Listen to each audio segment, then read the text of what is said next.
All right, so you just start with your name and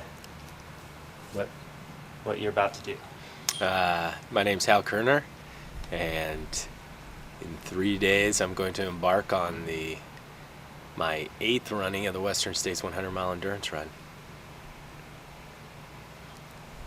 This will be a follow-up to 2 consecutive first-place finishes at the event, 2007 and 2009. Of course, the 2008 Western States was canceled due to forest fires. So,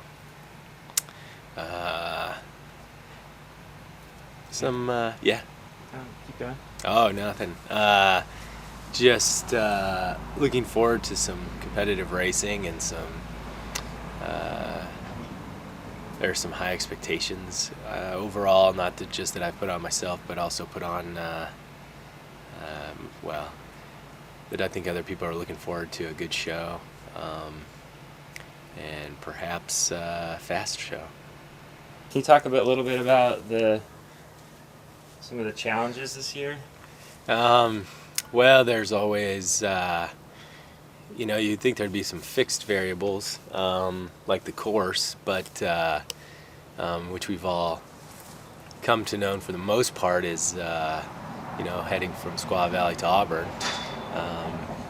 I've run it 2 different ways, the traditional course, and then I've also run the reroute that took place after which fire was that? The Red Star Fire? Red Star Ridge Fire. So, Can you say that sentence over again? Yeah, so I've also run I run 2 routes, and one reroute was due to the Red Star Ridge fire, in which that was in 2005. That was the year that Scott Jurek set the course record, and I believe we'd also run that same course the year before that in 2004. This year, however, will be new. We'll be navigating a little bit different course due to the amount of snow. Essentially in the high country from just past Immigrant Pass, and then before we reach the Lions Ridge Aid Station, we'll be heading south into the canyons instead of staying up on top on the ridge. But eventually, same mileage, same distance, we'll be meeting back up at the Duncan Canyon Aid Station and then continuing the course from there. So the snow, the mud, the runoff, a new course, and then just however difficult it might be to find the course with all the snow up until that point, and then even after, I'm not so sure. It'll be, the trail will be in that great a condition even after that. They haven't been changing the course due to the fact that they couldn't get aid station workers in there is also going to hinder the possibility for a trail cleanup or removing trees off of the trail or any other kind of debris. So it leaves us a pretty dicey first 25 miles probably, at the least.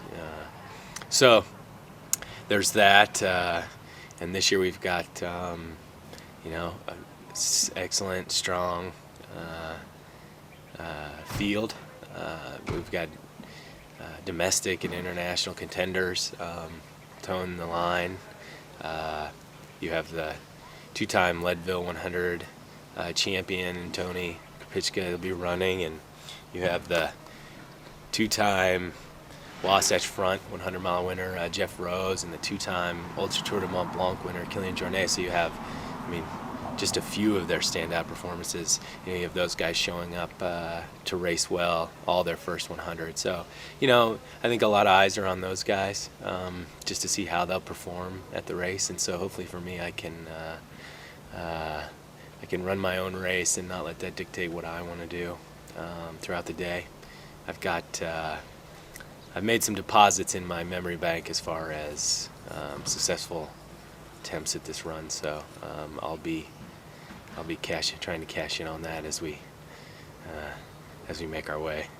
Can you talk a little bit about your race plan what you would like to accomplish out there on a perfect day, and what strengths that you have, and then maybe a little bit of the strengths that your competitors have, going into the race this year. Well, I think first and foremost, just experience and course knowledge will be, probably my greatest asset going in. Just mentally, I can see the finish line from where we line up in the morning at Squaw, and so just a lot of visualizing that over the course of 16 hours. How far it's going to take, how long the climbs are, what to expect. I think those things will be important. I also think it'll be important to set a pace early. I think there'll be a number of people charging up the first climb to Emigrant Pass, and then so it'll be important to dictate a certain pace, a pace that will ultimately probably cause some separation in the first 10 miles. I think that would be a good goal. At least for me, it'd take my mind off of less people to try to work around or try to gauge input on how all the racers are feeling, but hopefully still in some manner or fashion run my own race.